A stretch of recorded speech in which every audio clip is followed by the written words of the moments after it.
I'm Jason Epperson. This is RV Miles, and it's time for the latest in RV and camping news. Welcome back, everybody. I'm coming to you again from Charlottesville, Virginia. Lots of state park news around the country to talk about today. But first, a rash of RV fires have been in the news over the past week. A dealership fire broke out in South Windsor, Connecticut. A motorhome exploded in Peabody, Massachusetts, as a family worked on it to get it ready for a camping trip. A gas leak in an engine compartment of a motorhome in Kennewick, Washington, caused a fire that damaged 2 houses and several more. I'm not going to get into the details of all of these, but as I'm sure you know, I spend all week combing through RV and camping related news, and I've never seen so many RV fire stories outside of winter, when frankly a lot more of them occur, when people use space heaters in small areas and try to thaw frozen pipes with them. This is just a reminder to know where your emergency exits are and how to use them, to check your fire extinguisher and your smoke detectors, and to have a plan in case of an emergency. More in a moment, but first, this video is sponsored by RVmattress.com by Brooklyn Bedding, where you can get real mattresses for your RV with springs in them and everything, shipped to you wherever you are in a box that you can fit through the door of your RV. You don't have to try to cram a big king-size mattress through that tiny door. RVmattress.com offers all the different weird sizes that RV manufacturers use, like those short king and short queen beds that are 6 inches shorter than the rest of mattresses out there, and all the different bunk sizes, different thicknesses, and all in different firmnesses and at different price levels as well. RVmattress.com by Brooklyn Bedding has a 120-night sleep trial, a 10-year warranty, and their mattresses are toxin-free and made in their factory in Arizona and shipped to you wherever you are. For the month of July, they're offering 30% off if you go to rvmattress.com/rvmiles. 30% off rvmattress.com/rvmiles, coupon code rvmiles. If you don't watch this video during July, you can still get 25% off. But right now, 30% off, pretty good deal.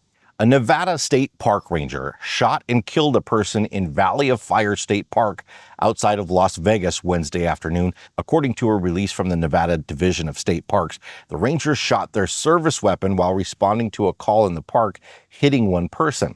Medical personnel responded to the scene and pronounced the person dead. According to the division, the park ranger was not injured. They didn't release any details about the call or the person shot, what they were up to, so we don't know much about what happened at all. But this is the first officer-involved shooting in Nevada State Park history, and it closed the park down for 2 days. Campers were still allowed to go to the campground, but they weren't allowed to go anywhere else in the park. This comes shortly after a different fatal shooting at Yellowstone National Park on July 4th. A 28-year-old reportedly planned to carry out a mass shooting before he was shot by officers and ultimately died at the scene.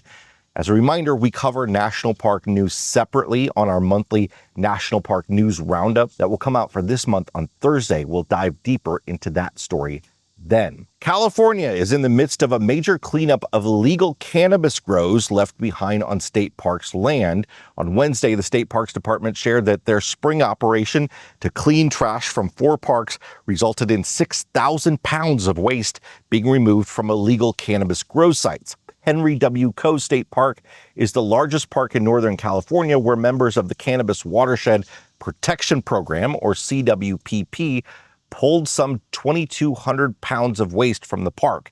This is the largest amount of waste pulled from a park during this annual springtime cleanup. Waste was found in a very remote area of the park. The remote and rugged nature of these grow locations makes it difficult to remove the waste and requires helicopters to fly it out. Some of the waste includes toxic chemicals like banned herbicides and pesticides. Since its inception in 2019, the CWPP has removed 29,000 pounds of waste from 84 grow sites, including 32,000 cannabis plants and over 6 miles of irrigation plumbing.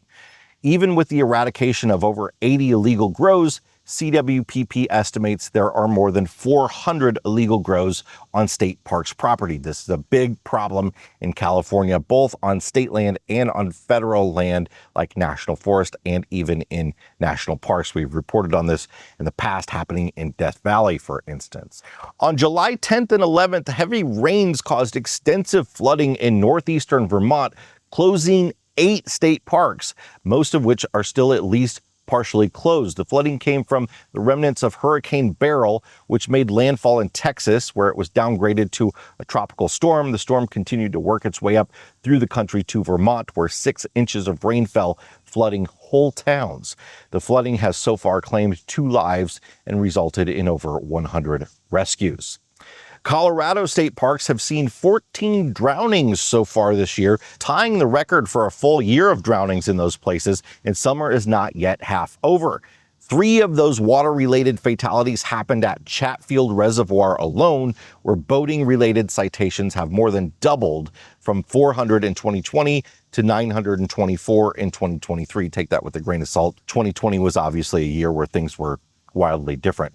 Most of the victims died in and out of rafts and other watercraft on swift-moving rivers and on creeks, or when hit by boats while swimming. According to Colorado Public Radio, officials speculate that some of the increase in park deaths is a byproduct of the greater use of state parks over the past few years and this year's heat waves, causing more people to want to go swimming. Often issues arise when people are on the water and thunderstorms sneak up on them with gusty winds. Several of the deaths were paddleboarders who may have been whisked out onto the lake when thunderstorms pick up.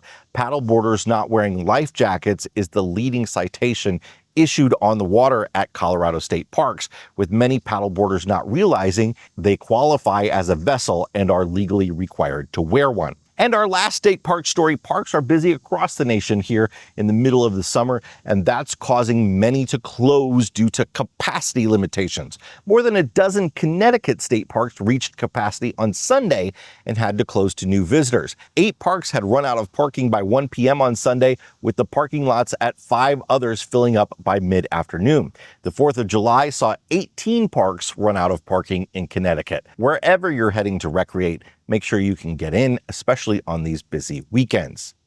Excessive heat over the weekend caused road damage on I-15 in Davis County, Utah, leading to multiple vehicles being damaged due to buckling pavement and large chunks of concrete.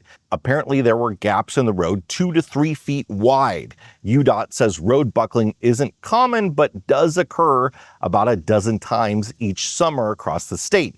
The affected section of I-15 has been repaired and is safe for drivers, but as heat waves continue, it's something to watch out for across the country wherever you are. Starlink satellite internet is now offering the mini dish on the Roam plan in the US after a short period of it being only available as an add-on to a residential plan. They're still offering the previously announced 50 gigabyte add-on plan, which is $30 a month, but now you can get that plan without adding it to a residential account for $50 a month. Regardless, 50 gigabytes isn't a ton of data. You'll pay $1 per gigabyte extra for going over that amount. Or you can get the unlimited Roam plan for $150 a month now, and you can use that with the mini dish. So this is different from when we talked about this last time. That mini dish is now available to anybody to use. It is, however, still $100 more than the standard dish. The mini dish is smaller, obviously. It's less powerful, but it takes less power too. An important consideration for those conserving battery. It can even be powered by a portable battery pack over USB. Unlike the standard dish, the Wi-Fi router is inside the mini dish. The router inside the dish is also less powerful, so you can't really be many yards away from it like you can with the standard dish. Again, it's $100 more than the standard dish after Elon Musk said it would be half the price, but it's $100 more. But it is still a good option if you do want to save space and power. If those things don't matter to you, it's still probably best to get the standard dish.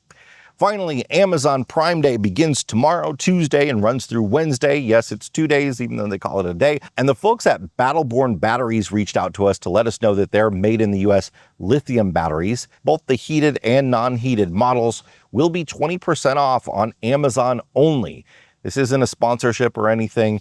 I just thought it's a great deal to share with you, and I will put an Amazon affiliate link in the description if you're interested. It throws a bit our way when you make any purchase on Amazon. That's it for this week's RV and Camping News Roundup. Hey, make sure to check us out on the RV Miles podcast. This week we had Heath and Alyssa Paget on to talk about RVing in Japan and New Zealand and France and the UK, all around the world. And it's available on any podcast app or over on its own separate YouTube channel. You can also consider becoming a Mile Marker member to support this content. Information is in the description. Hit the like button if you got something out of this video. Subscribe if you want more like it. And we'll see you next time. Bye, everybody.